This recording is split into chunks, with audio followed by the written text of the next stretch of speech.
ल आज पनि तिमीहरूले नचाहँदा नचाहँदै फिजिक्स पढ्नु नपरोस् भन्दा भन्दै आज नयाँ टपिक लिएर म आएको छु। आजको टपिक चाहिँ भनेको क्लास 12 को स्टुडेन्टले अलिकति गाह्रो मान्छन्, थोरै गाह्रो मान्छन् है, त्यो छ भनेको होइन, गाह्रो मान्छन्, तर त्यसलाई राम्रोसँग पढ्यो भने सकिन्छ। गाह्रो केही पनि छैन, त्यो हिसाबै नगएर प्र्याक्टिसै नगएर नपढेर गाह्रो हुने हो, गाह्रो छैन। आज थोरै प्रयास गरौँ है त, यसलाई अलिकति पुश गरौँ के हुँदो रहेछ। आजको टपिक चाहिँ हो electrical circuit. Electrical circuit class 12 को च्याप्टर पढ्नुभन्दा अगाडि क्लास 11 को केही ओम्स ल का फर्मुलाहरू, ओम्स ल पढ्यौ, डीसी सर्किटमा जे कुराहरू पढ्यौ नि। मेन भनेको चाहिँ यहाँनेरि सुरुमा हामी किर्चफ लबाट सुरु गर्छौं, त्यसको लागि हामीले क्लास 11 को अलिकति डीसी सर्किटमा पढेको ओम्स ल चाहिँ थोरै थाहा पाउनुपर्छ। यो ओमिक कन्डक्टरको लागि हो हैन। इलेक्ट्रिकल सर्किट पढ्नु भन्दा अगाडि हामीलाई के थियो भनेदेखि क्लास 11 मा हामीले ओम्स ल युज गरेर इक्विभ्यालेन्ट रेजिस्टेन्स निकाल्थ्यौं हैन। त्यस्तै गरी सिम्पल खालको सर्किट जहाँनेर चाहिँ रेजिस्टर एउटा मात्रै रेजिस्टर अनि एउटा मात्रै ब्याट्री हुन्थ्यो, धेरैवटा ब्याट्री भएको, धेरैवटा रेजिस्टेन्स भएको त्यस्तो खालको सर्किट हुँदैन थियो। यसपालि चाहिँ हामी अब ब्याट्री थप्दै जान्छौं, कहिले यतापट्टि फर्केको ब्याट्री, कहिले उतापट्टि फर्केको ब्याट्री, त्यस्तो ती ब्याट्रीहरुको कम्बिनेसनबाट कुनै पनि सर्किटको थ्रुबाट कति करेन्ट फ्लो हुन्छ त हैन। त्यो कुरा चाहिँ आज हामी सिक्न गइरहेका छौं। अब हाम्रो क्लास सुरु हुन्छ, तिमीहरू सिरक ओढेर मुख छोपेर सुत्न थाल। क्लास सुरु हुन्छ, अब तिमीहरू चाहिँ सुत है त, पढ्ने होइन कि सुत्ने।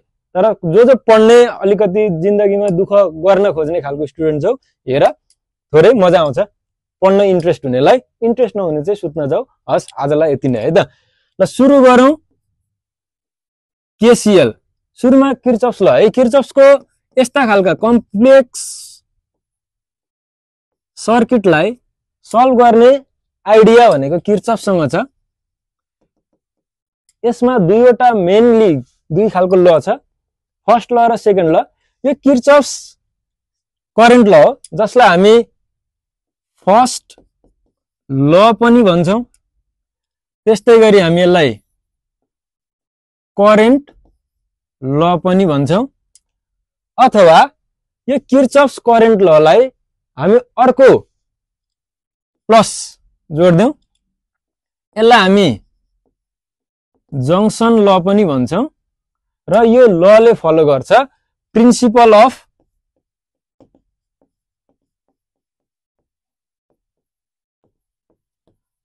कन्जर्भेसन अफ चार्ज है, charge, principle of conservation of charge. Kirchhoff's current law हो नि त, यहाँ सी छ नि त, त्यही भएर चार्ज भएको हो होइन। खासमा चार्ज नै कन्जर्भ हुने भएकोले गर्दाखेरि चार्ज भएको।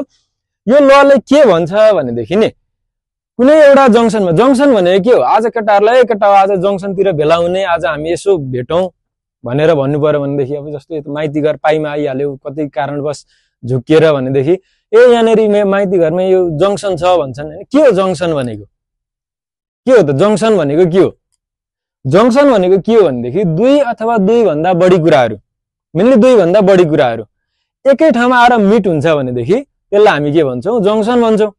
एक केटा हो जंक्सनमा जाउँ आज चिया खान, त्यहाँ दुई अथवा तीन जना चार जना केटाहरू गएर चिया खाने ठाउँ हो त्यो जंक्सन भनेको हैन। जंक्सन यस्तो खालको जंक्सन बनिरहेछ, दुईटा तीनटा चारवटा बाटोहरू या एकै ठाउँमा आएर मिक्स भइरहेछ, मिट भइरहेछ, त्यस्तो खालकोलाई हामी जंक्सन भन्छौं। यो लले के भन्छ भनेदेखि नि, यो लले भन्छ एउटा जंक्सन बनाऊ, एउटा जंक्सनमा धेरैवटा करेन्ट बनाऊ है। करेन्ट यति धेरै तिमीलाई कति मन लाग्छ, मलाई चाहिँ यस पछाडि हात गल्यो, मलाई अल्छी लाग्यो। धेरैवटा करेन्ट बनाऊ, कुनै करेन्ट आइरहेको छ, कुनै करेन्ट जा रहा है, कुनै करेन्ट आइरहेको छ, कुनै करेन्ट गइरहेको छ, कुनै करेन्ट फेरि गइरहेको छ, कुनै करेन्ट फेरि आइरहेको छ जंक्सनतिर हैन। यो जंक्सनको नाम पी है त। कुनै जाँदै छ, कुनै आउँदै छ, जाँदै छ, यस्तै बना र नाम राख्नु ल I1 I2 ल। यसको नाम I1 I2 I3 I4 I5 I6 कता गयो 6 I6 I7 I8 I9 IM उज्जवल लम्साल। अब यहाँ हेर है त यो जंक्सनको अबाउटमा यो जंक्सनको बारेमा जंक्सनको वरिपरि यसो हेर्ने हो भनेदेखि आइराखेको करेन्ट इज इक्वल टु गइराखेको करेन्ट हुन्छ अरे। तिमीहरुको महिनाको सेभिङ जस्तै बुवाले पैसा दिइराख्नुहुन्छ तिमीहरु खर्च गरिराख्छौ गोजीमा हुन्छ। यहाँ हेर है त यो जंक्सनमा आइराखेको करेन्ट कुन हो त जंक्सनतिर आइराखेको करेन्ट हेर त I1 हो I3 आइराखेको छ I6 आइराखेको छ I7 आइराखेको छ I9 आइराखेको छ।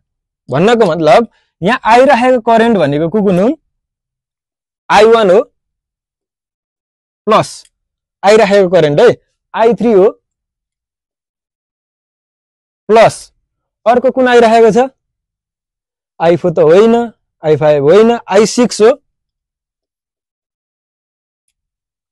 त्यसपछि I7 हो त्यसपछि भनेको I9 हो। यति करेन्ट चाहिँ जंक्सनतिर आइराखेको छ। यो आइराखेको करेन्ट इज इक्वल टु कति हुन्छ अरे गइराखेको करेन्ट। यो जंक्सनबाट बाहिर कति करेन्ट गइरहेछ त यो जंक्सनबाट हेर्यो भनेदेखि जंक्सनबाट बाहिरतिर एरो डाइरेक्टेड भएको छ I2 एउटा I2 हो अर्को I4 हो अर्को I5 हो प्लस अर्को भनेको I8 हो है। भन्नको मतलब के हो त भन्दाखेरि I1 minus I2 plus I3 plus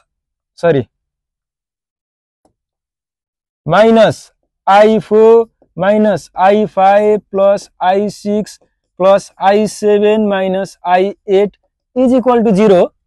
हेर त यो केही पनि गरेको हैन है उतापट्टि बराबरीबाट उतापट्टि भएकोलाई मैले सिम्पली यतापट्टि ल्याएको। यो के गरेको होला मैले कुनै माइनस छ कुनै प्लस छ कुनै माइनस छ कुनै प्लस छ यो के गरेको भन त। यो सर तपाईले विचित्र गर्नुभएको यो भनेको हामीलाई टेन्सन दिनुभएको यो भनेको तपाईलाई जे मन लाग्छ त्यही त्यही गर्दै जानु भएको त्यो केही पनि होइन है। यो कुनै कुनै एउटा पार्टीमा छ नि आफुलाई जे गर्न मन लाग्यो त्यही त्यही गर्ने त्यस्तो खालको होइन। यो हेर प्लस पर छ कतै कतै माइनस छ यसले के जनाउँछ भनेदेखि नि प्लस साइनले आइराखेको करेन्ट र माइनस साइनले गइराखेको करेन्ट जनाउँछ डाइरेक्सन जनाउँछ करेन्टको। होइन मलाई त मन लागेन म त आइराखेको करेन्टलाई माइनस लेख्छु गइराखेकोलाई प्लस लेख्छु भन्न पाइयो कि पाइएन भन्दा पाइयो। मेरो केसमा अहिले हेर्यो भनेदेखि प्लस साइनले जंक्सनतिर आइराखेको करेन्ट माइनस साइनले जंक्सनबाट टाढा गइराखेको करेन्ट जनाइराखेको छ। भन्नको मतलब यो के गरेको त कुनै आइराखेको कुनै गइराखेको भन्दाखेरि यो चाहिँ करेन्टलाई सबै करेन्टलाई जोडेको क्या अल्जेब्रिक सम अफ करेन्ट हो यो है। करेन्टको हामीले के गरेको सम गरेको अल्जेब्रिक सम गरेको। कहाँनेरि अल्जेब्रिक सम गरेको यो पोइन्टमा हो होइन कहाँनेरि अबाउट अ जंक्सन यो जंक्सनमा आइराखेको र गइराखेको करेन्टलाई मैले के गरेको सम गरेको। यदि मैले आइराखेको र गइराखेको करेन्टहरु जति सबैलाई सम गरे भने कति आउँदो रहेछ 0 आउँदो रहेछ। भन्नको मतलब अल्जेब्रिक सम यो भनेको समेसनको साइन हो। Algebraic sum of current about a junction is 0 है। यसलाई अब लेख्नु पर्यो स्टेटमेन्ट लेख्नु पर्यो भनेदेखि के गर्ने यो के गरेको त भन्दाखेरि सम गरेको होइन सर घटाको त सम गरेको होइन नि सम भनेको त जोड्नु होइन यो नेगेटिभ साइनको मतलब पनि जोडेको तर अर्को डाइरेक्सनतिर जोडेको क्या गइराखेको करेन्ट